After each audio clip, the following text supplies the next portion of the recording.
আসসালামু আলাইকুম ভাই। ওয়ালাইকুম আসসালাম ওয়া রাহমাতুল্লাহি ওয়া বারাকাতুহু। ভালো আছেন? আলহামদুলিল্লাহ। মনে হচ্ছে খুব রিল্যাক্সে আছেন। ইনশাআল্লাহ আছি। তো আলহামদুলিল্লাহ ভাই আছি। আপনার কাছ থেকে আজকে একটা জানার বিষয় ছিল। বলুন। সে হলো কি ভাই, শান্তি কাহাকে বলে? আমার একটু জানার ভালো লাগতো। শান্তি তো অনেক ব্যাখ্যা, তবে সংক্ষিপ্ত বলি আরকি।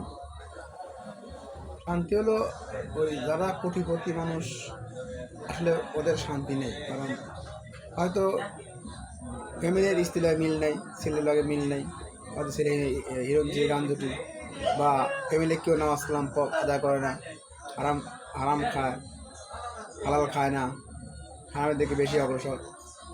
অত টাকা পয়সা কোটিপতি আছে কিন্তু ওদের শান্তি না। শান্তি হলো যারা আল্লাহর বা নবীর প্রথম আদেশ পাঁচ ওয়াক্ত নামাজ আদায় করে কাজের পাশাপাশি দিনমজুরি কাজ, রোদ বৃষ্টি ঝড় তুফানের মধ্যে স্বল্প আয় করে যারা ঘরে এসে খুব সুন্দর হাসি মুখে দুমুঠ ডাল ভাত খাচ্ছে, কোনো ঝগড়া ফেসাদ ঠেলাঠেলি ধাক্কাধাক্কি নেই, ফ্যামিলির সবাই পাঁচ ওয়াক্ত নামাজ আদায় করতেছে, এর পাশাপাশি এরাই হলো সত্যকারের শান্তি বসতে লোক।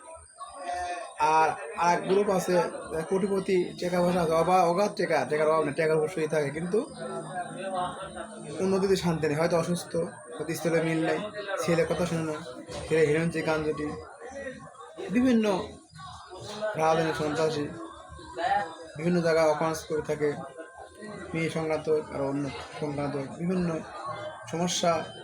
তারা আসলে কোটিপতি হলেও শান্তি না। শান্তি হলো আপনাকে এরা। আপনাকে অসংখ্য ধন্যবাদ ভাই। বন্ধুরা, আসলে শান্তি, অশান্তি আর প্রশান্তি তিনটি মিলে এই দুনিয়া আল্লাহ তাআলা সৃষ্টি করেছেন। প্রশান্তি মৃত্যুর পরেই পাওয়া যাবে। যারা ভালো মানুষ হয়তো নামাজ কালাম পড়েছে, ভাই আমার বলেছে সুন্দর কথা।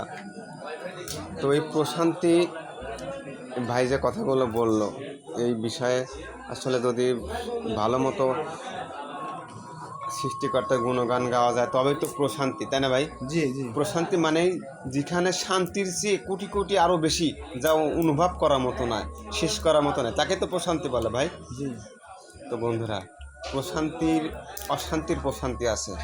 আপনি আমি যদি মন্দ কাজটি করি, তাহলে দোজকের আগুন কীরকম অশান্তিতে হতে পারে ভাই, খুব কঠিন ভয়াবহ, কল্পনা করার বাইরে, তাই না? কল্পনার বাইরে। এই যে আমরা সাধারণত কয়েক 2 দিন খরা, প্রচণ্ড রোদ, রোদে কাজ করতে আমরা অনেক কষ্ট পাচ্ছি, সিরিয়াসলি করতেছি, এসে থেমায় বইতেছে গাছতলা, কিন্তু ওখানে কোনো বসার জায়গা নাই। আছে যে পাঁচ নামাজ আদায় করে যাবে, আল্লাহর হুকুম নবীর হুকুম মানে যাবে, তারাই পাবে এই শান্তিটা। এছাড়া কোটিপতি, বাংলাদেশের প্রধানমন্ত্রী, নেত্রী, কত নেতা খেতা আছে, কোনো কাম হবে না যে আল্লাহ বন্দেগি নবীর নির্দেশ সুন্নত না মেনে যায়। তো আপনাকে আবারও অসংখ্য ধন্যবাদ। বন্ধুরা, ভাইয়ের কথাগুলো যদি ভালো লাগে এবং যুক্তিসঙ্গত হয়ে থাকে, অবশ্যই শেয়ার দিয়ে কমেন্ট করে একটু পাশে থাকবেন আর আপনাদের মতামতটা জানিয়ে যাবেন।